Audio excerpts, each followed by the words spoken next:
Bienvenidos sean todos a este nuevo proyecto, nuevo podcast, Al Derecho y al Revés, donde exploramos temas de controversias. Y en el día de hoy tenemos un invitado muy especial, un amigo de años, el doctor Jaime Aristi Escuder. Jaime Aristi, bienvenido a este programa, a este espacio, donde vamos a tener una conversación sobre un tema que a usted le tocó, que es el tema eléctrico y Punta Catalina. Jaime, la primera pregunta, ¿cómo un economista académico, catedrático, se mete en ese lío? Bueno, comienzo con el sector eléctrico, ya que mencionaste el sector eléctrico en términos generales. La primera vez que yo entro al sector eléctrico fue en 1998. El presidente Leonel Fernández me pidió que, que fuese hacia la CDE, que estaba en proceso de capitalización. Entonces, el administrador era Radamés Segura y yo participé en el Consejo de Administración en ese proceso, pues tratando de que las medidas que se adoptaran de capitalización fueran la mejor posible.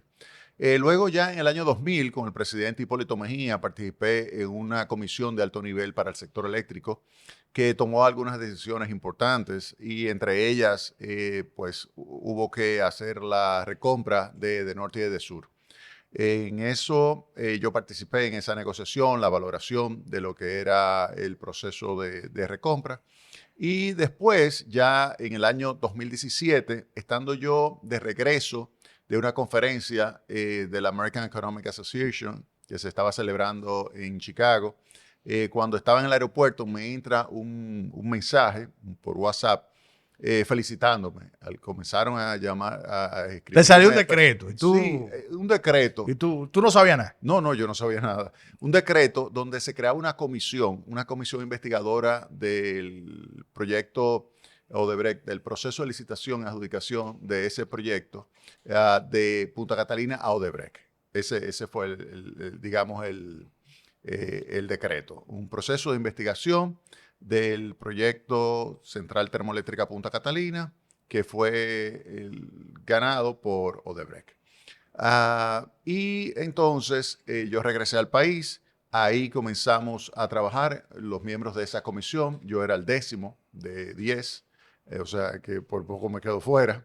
Y entonces ahí en esa estaba Monseñor Agripino Núñez, estaba Pepín Corripio, estaba Pedro Brache y bueno, otras personas más, César Sánchez. Eh,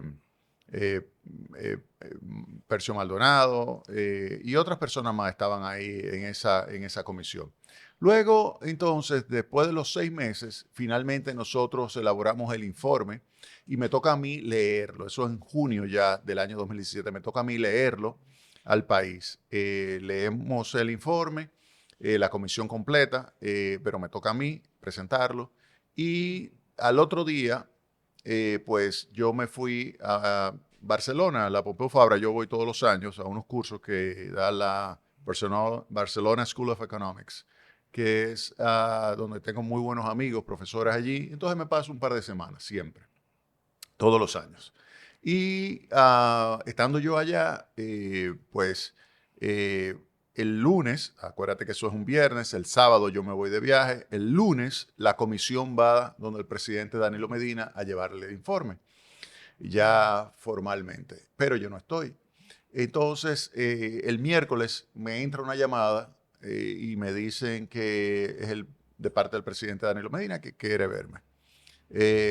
Yo pienso que para simplemente agradecerme mi participación, porque yo no había ido, él le agradeció a todo el mundo y quizás era eso.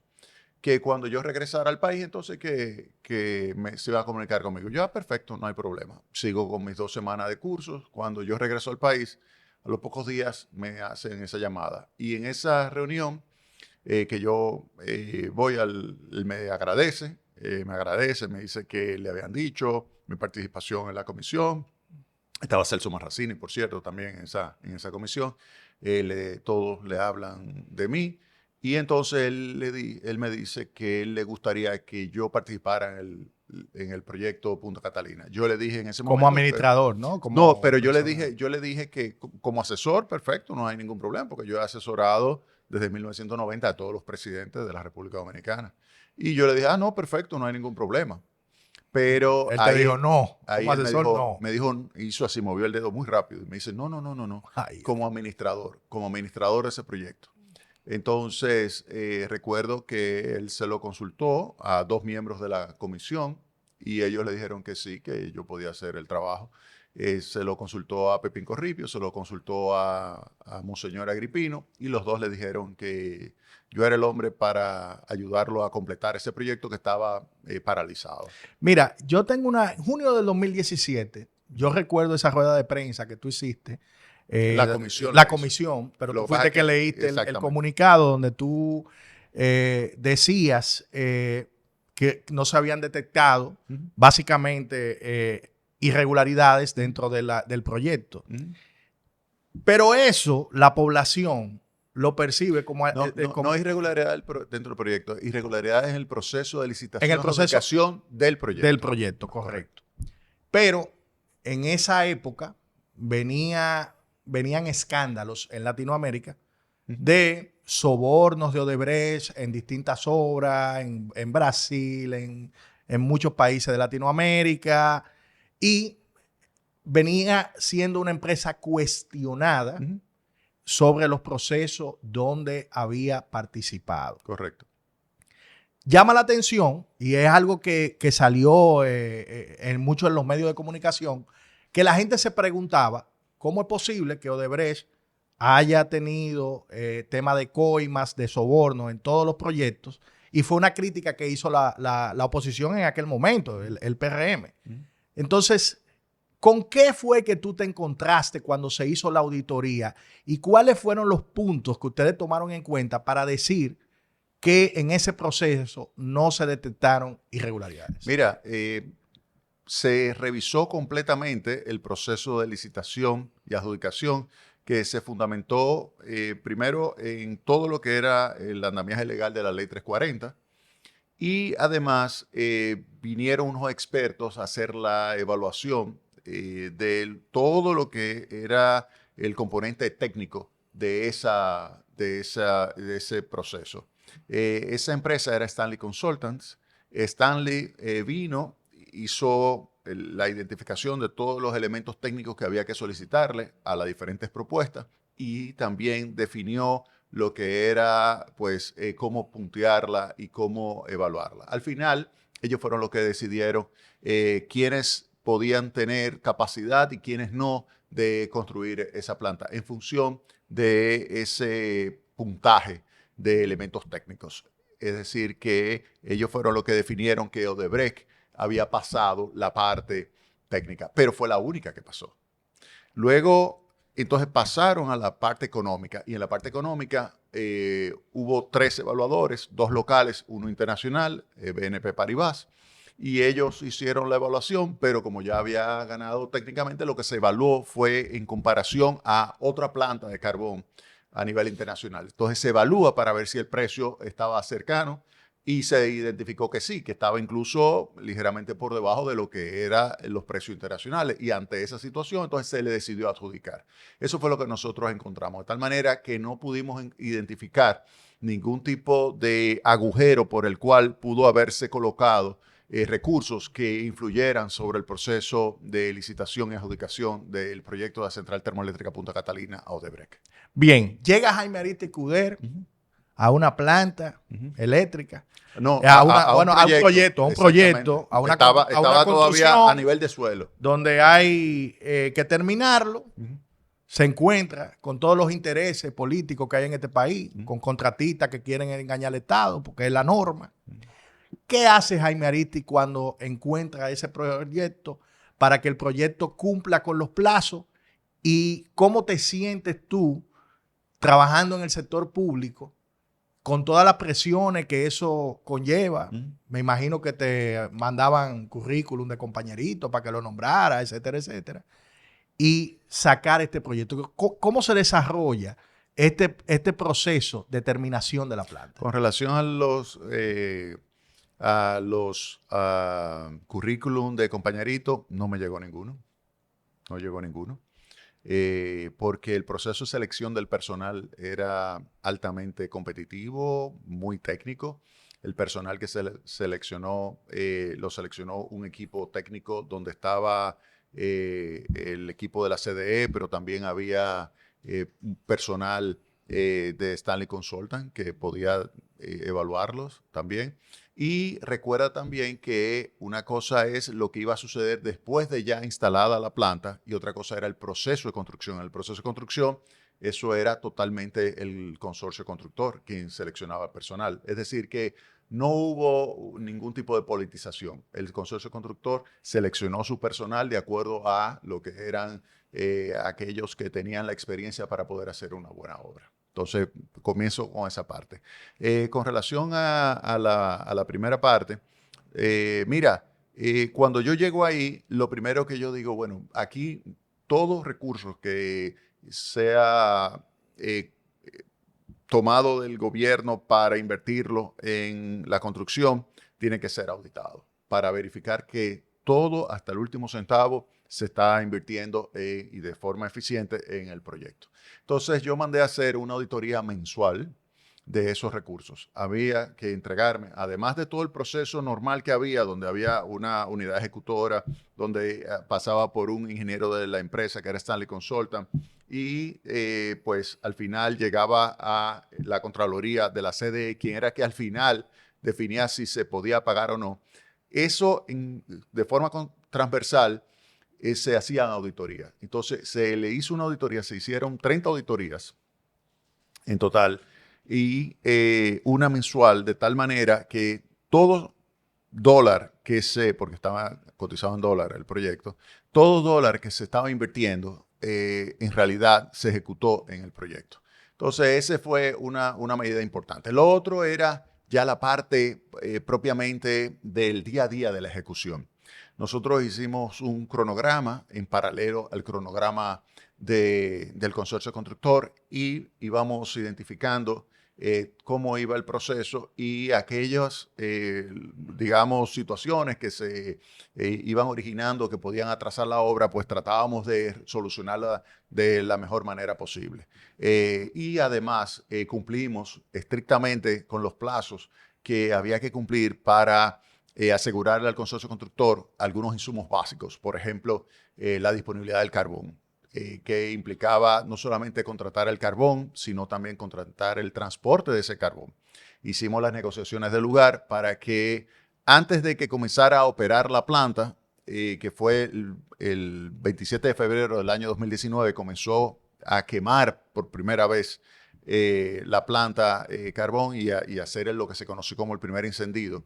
Pues ahí en ese momento ya el almacén pues ya estuviera lleno de carbón de tal manera que pudiéramos asegurar a partir del 27 de febrero del año 2019 hasta noviembre del año 2019, que fue cuando nos la entregan, ya la primera unidad de la planta, que es bueno que yo te describa lo que es, en ese proceso que se cumplieran los plazos y que no hubiera ningún tipo de retraso, porque si había algún retraso a nombre de CDE, pues eso era un costo adicional y nosotros lo minimizamos. Tú acabas de decir algo muy importante. Tú hablaste de cadena de suministro. Uh -huh. Uno de los trabajos más importantes en este tipo de proyectos es que la cadena de suministro no se interrumpa, porque los costos de encendido y apagado y todo eso disparan los costos de producción de una planta eléctrica. Después que tú te fuiste, no es un secreto a voces que la planta ha estado apagada o no ha estado en máxima capacidad por temas de problemas en canales de suministro, temas de problemas en mantenimiento, temas de problemas de varios tipos.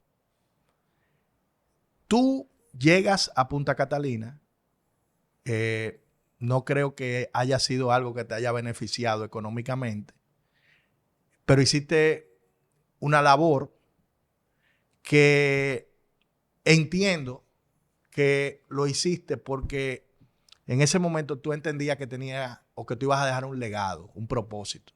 ¿Sientes tú, viendo lo que ha pasado después de tu salida de la planta, que ese esfuerzo valió la pena? ¿Lo volverías a hacer?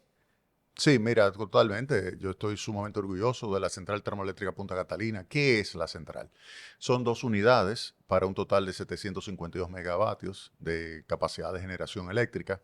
Son 376 megavatios brutos cada una. Es la principal fuente de generación de electricidad del país. Aquí hay electricidad de una forma continua por la existencia de Punta Catalina. Llegó a representar en medio del COVID el 38% de toda la electricidad. Ahora, ya que hay otras plantas en operación, representa alrededor del 26% de una forma estable y lo hace a precios sumamente competitivos. Si tú te vas a la lista de mérito, que es la lista en orden de los costos variables de producción de electricidad, Punta Catalina está en la posición número 1 y posición número 2, porque son 2 unidades. Y luego vienen las otras, vienen las Itabo, vienen las de gas natural y lamentablemente las dos que han instalado más recientemente están en la posición 38, 39, que son sumamente ineficientes, que son a fuel oil, es una barcaza, y otra es a gas natural, pero es un ciclo simple, o sea que es sumamente ineficiente, no se compara con Punta Catalina. Entonces, lo primero que hay que señalar que Punta Catalina es la reina, es la corona, es la reina del sistema eléctrico, es la joya de la corona. Yo creo que es una planta que va a durar 60, 70 años y tú miras, ¿cuánto? Yo te digo que sí, porque las Itabo tienen 40 años y están en las primeras posiciones también, porque son sumamente eficientes y Punta Catalina es muchísimo más eficiente que las Itabo. Esas son como las hermanas mayores, pero en términos de tamaño son muchísimo más pequeñas que Punta Catalina. Entonces yo me siento orgulloso de haber contribuido y ser parte del equipo que logró instalar esa central eléctrica contra viento y marea. Cuando se inauguró, que a mí me tocó, gracias a la decisión del presidente Danilo Medina, me tocó a mí participar y dar el discurso en la inauguración. Yo dije que a pesar de las críticas, a pesar de la oposición, a pesar de todo lo que se hizo para evitar que Punta Catalina se pusiera en marcha, pues lo logramos. Lo logramos y yo lo volvería a hacer. Sí, claro, claro que sí. A pesar de que lo único que uno recibe es la ingratitud. Pero eso es algo que ocurre siempre, o muchas veces. Cuando tú participas en proyectos de esa magnitud, que hay tantos intereses envueltos, tú lo único que recibes es crítica. Pero la realidad es que has logrado un aporte fuera de serie. Punta Catalina, pues cuando nosotros la dejamos, en primer lugar, el costo, la inversión fueron 2.454 millones de dólares. Ni un centavo más se pagó. 2.454 millones de dólares. Hay algunos que han dicho, no, que eso costó más de 3.000 millones de dólares. Cuando hicieron auditoría se tuvieron que tragar sus palabras, porque solamente hay 2.454 millones de dólares firmados. O sea, no hubo, porque ese fue el dinero que mandó el Estado. Si el Estado manda 2.454 millones de dólares, no pueden decir que son 3.000 millones. Incluso hay que señalar que los costos del carbón, de la cal y de otros equipos que se fueron adquiriendo pudieron comprarse con los recursos que desde el 27 de febrero del año 2019 en prueba generó Punta Catalina. Punta Catalina generó más de 100 millones de dólares en prueba, porque es que eso es un monstruo. Punta Catalina, cuando el precio del carbón estaba en $60 la tonelada, Punta Catalina producía fácilmente 500 millones de dólares, de los cuales 250 millones de dólares son beneficios. Al día de hoy, Punta Catalina tiene 250 millones de dólares porque su margen está fijo.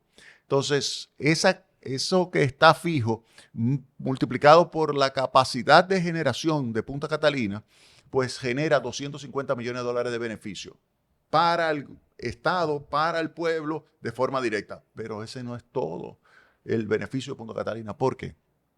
Porque es que esas dos centrales, además, te permiten a ti desplazar una cantidad enorme de generación a precios muy altos. Si, por ejemplo, yo saco a Punta Catalina y recalculo lo que sería el precio del mercado spot y yo tendría que salir y yo tuviese que salir a comprar esa generación en el mercado spot, yo tendría que pagar 300 a 400 millones de dólares adicionales a los generadores. Y eso significa que para el Estado aumentaría el déficit del sector eléctrico en esa magnitud. Entonces, en términos del Estado, ¿cuál es el beneficio de Punta Catalina? 250 millones de dólares de beneficios directos más 300 millones de ahorro, son 550 millones de dólares. En 5 años Punta Catalina se paga. No hay ningún proyecto en la historia de la República Dominicana que se pague en 5 años de esa magnitud. Y no solamente eso, que dicen, no, que hubo un sobreprecio en Punta Catalina. Vamos a hacer los números. Si yo tomo los números de lo que se pagó de Punta Catalina, los 2.456, y le saco el puente y le saco lo que es la indexación que estaba por el contrato, me doy cuenta de que ese proyecto se compara favorablemente con los proyectos internacionales por megavatio, es decir, por megavatio es 3 millones de dólares y Punta Catalina fue algo menos de ese monto. Entonces, a nivel internacional, si tú lo hubiese construido en los Estados Unidos, lo hubiese construido en Alemania, lo hubiese construido en donde sea, Punta Catalina se compara favorablemente. Pero no solamente eso, sino que además tú tienes que cuando tú miras y estudias Punta Catalina y le haces los análisis adecuados en términos de su auditoría y sus elementos técnicos que tiene, te das cuenta de que Punta Catalina tiene, a diferencia de otros países, elementos de redundancia. Por ejemplo, Punta Catalina tiene 3 molinos por cada unidad, 3 molinos de carbón, 3 molinos, pero en realidad con 3 da el 100%, pero tiene 4 molinos. Es decir, que tiene una redundancia que es un cuarto. Para evitar si uno se daña, exactamente, siga funcionando. Que al 100%. Perfecto. Tiene, por ejemplo, 3 bombas, pero con 2 da el 100%, pero tiene 3. Si tú sacas una, puedes utilizar las 2 bombas de agua. Y así tiene redundancia en los equipos más importantes, de tal manera que tú puedas mantenerla operando siempre al 100%. Ese es el mensaje más importante. Entonces, cuando tú haces los ajustes, tú dices, ¿y hubo sobrecosto? Claro que no. Se compara internacionalmente. Tiene además redundancia de equipos que otras no tienen. Y además, cuando tú te fijas, el valor adicional con relación a lo que se contrató es alrededor de un 20%. ¿Qué significa eso? Compara ahora con otros proyectos que se hayan ejecutado y tú te vas a dar cuenta de que otros proyectos pueden haber duplicado, triplicado los costos, pero Punta Catalina solamente un 20%. Entonces, ese fue un proyecto que yo te aseguro a ti que hasta el último centavo se manejó bien. Mira, yo sé que a ti te gustaría solamente lo que te ocupó en ese momento, que fue Punta Catalina, pero un secreto a voces es que el Estado Dominicano tiene más de 15, 20 años gastando entre 1.000 y 1.500 millones de dólares al año en subsidio eléctrico. Porque si tiramos cálculo con los precios que tú me dijiste, cada 18 meses hiciéramos una Punta Catalina. ¿A qué tú crees que obedece esa ineficiencia a nivel financiero en el sector eléctrico? ¿Y qué entiendes tú como economista que hay que hacer para eliminar ese cáncer que ningún gobierno en República Dominicana ha podido eliminar? Bueno, comenzamos con el impacto macroeconómico. Ha representado en los últimos 20 años el déficit del sector eléctrico la mitad del déficit del sector público. Es decir, que lo que se ha acumulado de deuda en ese periodo, la mitad se explica por el agujero eléctrico. Primer elemento. Segundo elemento, ¿por qué aquí hay unas pérdidas que en el año 2020, antes de que viniera el COVID, el nivel de pérdida era 29%. 29%, que ya es alto. Altísimo. Pero ahora es 41%. Entonces, ¿qué ha sucedido? Pues, yo entendería que durante el COVID, pues a la gente le dieron mucha electricidad, no había capacidad de hacer una buena gestión en ese momento y era lógico que subiera las pérdidas del sector eléctrico. Pero después ya debió haber bajado por lo menos al mismo 29% que estaba pre-COVID. Pero no, siguió subiendo y ahora está en 41%. ¿Qué ha sucedido? En primer lugar, para tú reducir las pérdidas, tú tienes que saber facturar y cobrar. Pero para tú facturar y cobrar, tú tienes que invertir. Tú tienes que invertir masivamente. Y lo que se está invirtiendo antes del COVID era 300 millones de dólares, pero después se redujo a la mitad. Llegó hasta invertirse 100 millones de dólares al año. Y así tú no vas a poder reducir realmente las pérdidas del sector eléctrico. Tú necesitas invertir, no 300 millones, tú necesitas 2 millones, 3 millones de contadores, 3 millones de contadores inteligentes. ¿Qué significa eso? Contadores inteligentes son contadores que tú requieres instalar para poder, desde un despacho, desde una oficina, si tú identificas que hay un cliente que no te ha pagado o que está consumiendo electricidad y que tú estás diciendo, pero este no debería estar consumiendo esa magnitud, tú lo puedes desconectar. No es que tú vas, porque ahora mismo hay una situación donde si va una brigada, la brigada es la que te hace muchas veces la conexión ilegal. No, y lo esperan con piedra en los barrios. No. Eso en unos casos, pero otros casos hay miembros de la brigada que te ofrecen los servicios. Te lo digo porque hace unos días estaba hablando con muchachos de barrio y me dicen, mira, es que nosotros simplemente nos mudamos y tan pronto nos mudamos, nos están visitando, nos dicen, bueno, si tú quieres, en vez de tú estar pagando 5,000 pesos, te voy a poner a pagar 1,000 pesos y yo paso por aquí todos los meses y me dan 1,000 a mí. O sea, fíjate, se está ahorrando 3,000 pesos, pero para el Estado es una pérdida de 4,000. Entonces, es un problema serio lo que hay ahí de gestión del sector. Hubo un deterioro fuerte después del 20, en general en el sector eléctrico. En Punta Catalina hubo un deterioro, dejaron terminar el carbón.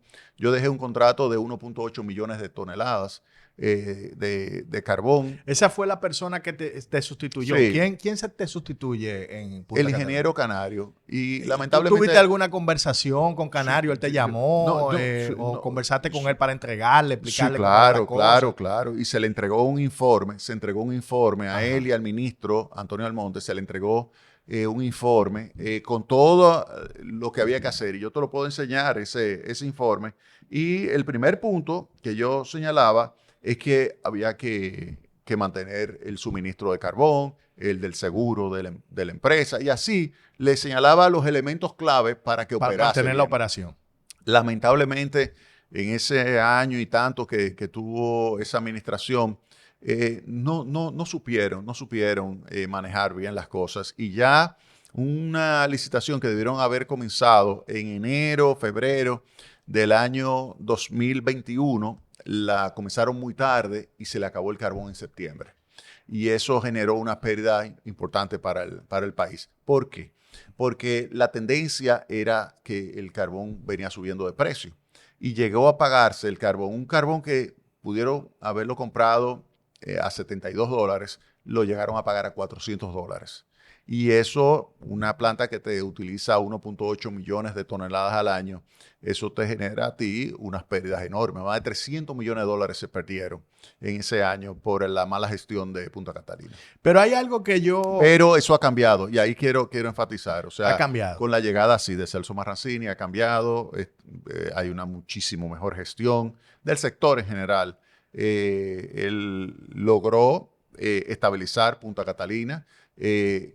Mejoró el suministro del carbón, ha utilizado el sistema de subasta inversa, que es un sistema de compra que me lo sugirió en esa comisión que estaba, lo sugirió en algún momento Pepín Corripio, y yo lo adapté para el proceso de compra. El sistema de subasta inversa, ¿en qué consiste? En lo siguiente: tú invitas a suplidores de carbón, todos te presentan de acuerdo a unas especificaciones técnicas, pero tú lo evalúas y puntea esas especificaciones. Entre ellos, esos elementos, tú pones también los días de crédito comercial que tú vas a recibir, libre de intereses.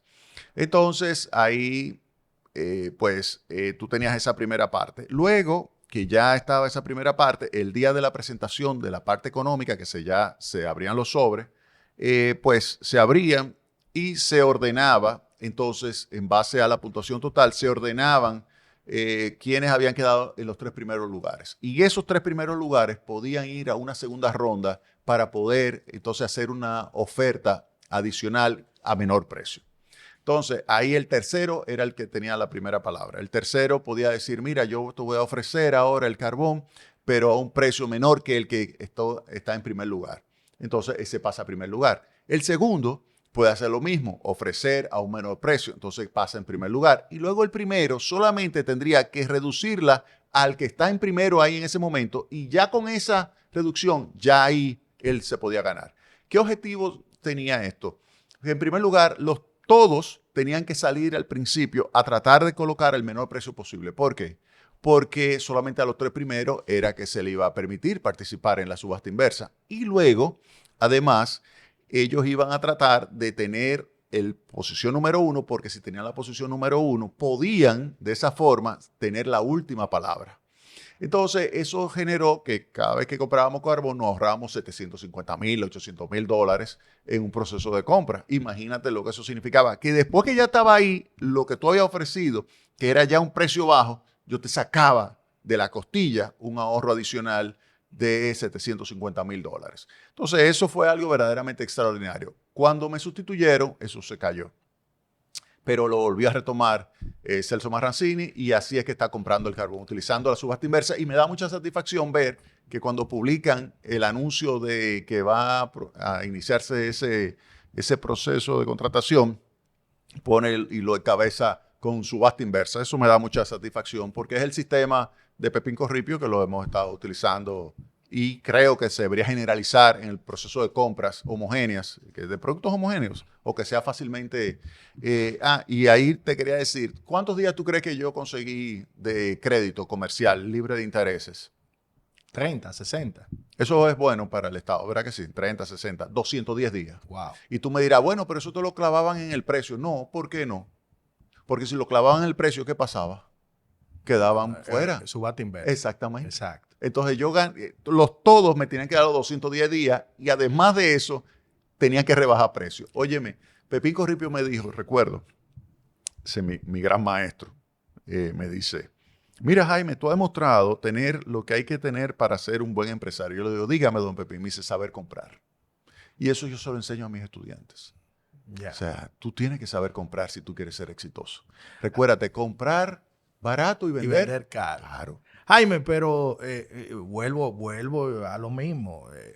Yo te hice la pregunta y yo quiero que tú me la contestes. Tú eres asesor de todos los gobiernos que han pasado de República Dominicana desde el 86, yo creo, desde cuando Balaguer. No, del 90. Bueno, desde el 90, porque tú asesoraste yo llegué al 89. a Balaguer. Sí. Porque hasta con doña Licelot trabajaste tú. Correcto. Bueno. Mi querida Licelot, sí. Jaime, tú acabas de decir aquí que el tema se resuelve con inversión de capital y con contadores. ¿Por qué nadie lo ha hecho desde el 86, desde el 80? ¿Por qué seguimos en lo mismo? Si es un problema que tú me estás diciendo que se puede resolver ¿con cuánto? ¿Con $2,000 millones? Correcto. ¿Qué es lo que se gastan en 18 meses? Mira, ¿por qué no se resuelve? Con 1.100, 1.200 millones de ¿Por dólares qué? tú lo resuelves. ¿Cuál es la razón? Mira, ¿cuál es la razón? Yo creo que lo que hay que ponerse los pantalones, crear un equipo totalmente independiente y que ejecute eso. O sea, así como fue lo de Punta Catalina. Mira, en Punta Catalina no había decisiones políticas. Fíjate que tú me dijiste de los compañeritos y eso, no. Es que Punta ¿Nunca Catalina, tú sentiste, por ejemplo, que te abordó? No, nadie. Y te voy a decir una cosa. Recuérdate que yo estaba dentro de la CDE. Yo no gasté nunca un centavo ni alquiler, ni que... No, nada. Yo me quedé en CDE, en ese quinto piso, en una esquinita, ahorrando hasta el último centavo. Y yo te puedo asegurar a ti lo siguiente. Recibí totalmente el apoyo de Rubén Jiménez Bichara, que era el vicepresidente ejecutivo de la CDE y que estaba bajo su responsabilidad Punta Catalina. Y en esa reunión donde estuvo el presidente Danilo Medina y me pidió que le ayudara con la administración de Punta Catalina, estaba Rubén ahí. Y yo te puedo asegurar que el éxito de eso fue el apoyo que me dio parte del presidente, con todos los recursos que enviaba a través del Ministerio de Hacienda, los 2.454 millones de dólares, ni un centavo más. Además de eso, el apoyo que dio Rubén Jiménez Bichara y él y su equipo. O sea, Milagro Santos, Margarita de los Santos, Manuel Rodríguez, Manuel Batista, Jeremías Santana, Pablo Rivas, todo ese equipo. Fue verdaderamente Miguel Rosario, fueron gente muy valiosa en lo que fue esto, y el equipo constructor, o sea, Odebrecht, recuérdate que no estaba solo, que hizo un trabajo, o sea, porque hubo enfrentamientos duros con ellos en ese proceso, pero estaba Odebrecht, estaba Tecnimont, que eran los italianos, que ellos no tenían nada que ver con eso y efectivamente hicieron un trabajo extraordinario. Ellos, junto con el grupo Estrella, hicieron una gran obra, una super obra. O sea, si tú vas a Punta Catalina, tú te quedas impactado. Fíjate una cosa, sigue siendo la grande. A pesar de los 3 grandes proyectos de Manzanillo, hay 2 muy atrasados, uno más adelantado, pero Punta Catalina sigue siendo. O sea, todavía no han podido sustituirla. Punta Catalina sigue siendo la principal fuente de generación eléctrica. Aquí hay electricidad por Punta Catalina. ¿Tú te imaginas que tú saques el 30% de la electricidad del país de repente porque no hubiese existido Punta Catalina? Los apagones que nosotros tuviéramos hoy día no fuera ingobernable este país. O sea, que yo creo que Punta Catalina hay que quitarse el sombrero y saber que es una gran oportunidad que existe para poder tú reducir las pérdidas. ¿Por qué? Porque Punta Catalina te da energía a precios muy competitivos. El precio más barato lo da Punta Catalina. Pero no solamente eso, sino que te ayuda a ti a tener un suministro muy estable que tú pudieras combinar con inversiones en el área de distribución y comercialización para entonces con esa inversión en esos medidores inteligentes tú puedas comenzar a reducir las pérdidas.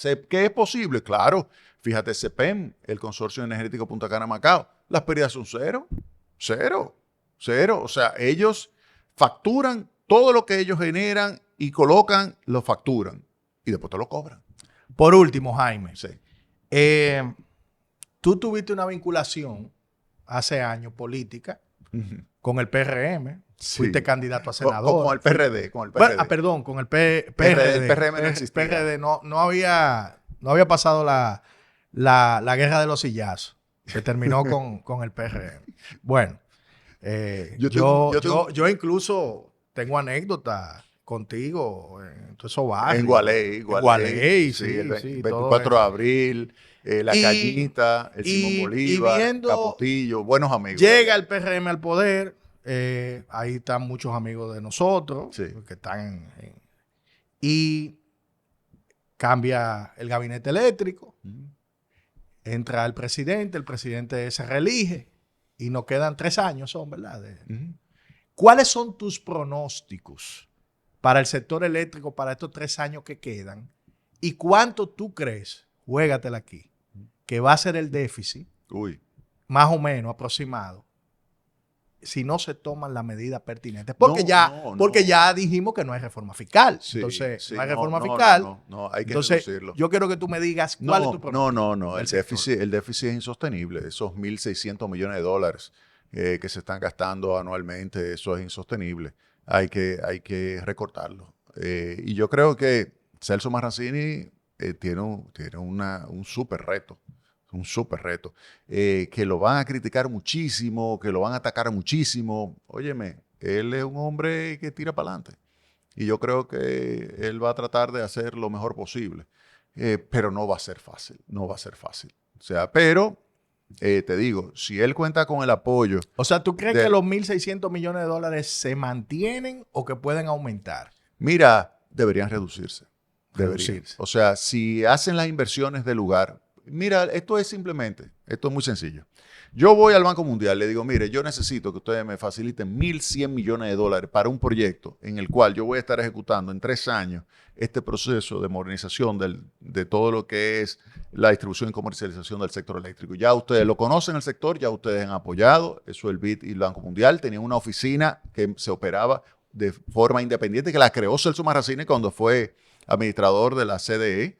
En el 2009-2012. Esa oficina la creó Celso Marrancini y está todavía ahí y opera. Bueno, no sé si está, porque tú sabes que como eso llegó ahí la nueva administración y eliminó la CDE, bueno, no sé dónde está, pero yo sé que existe pues un equipo técnico de estos organismos internacionales que pudieran perfectamente ayudar a montar esa unidad que ejecute esos proyectos y que se reduzcan las pérdidas.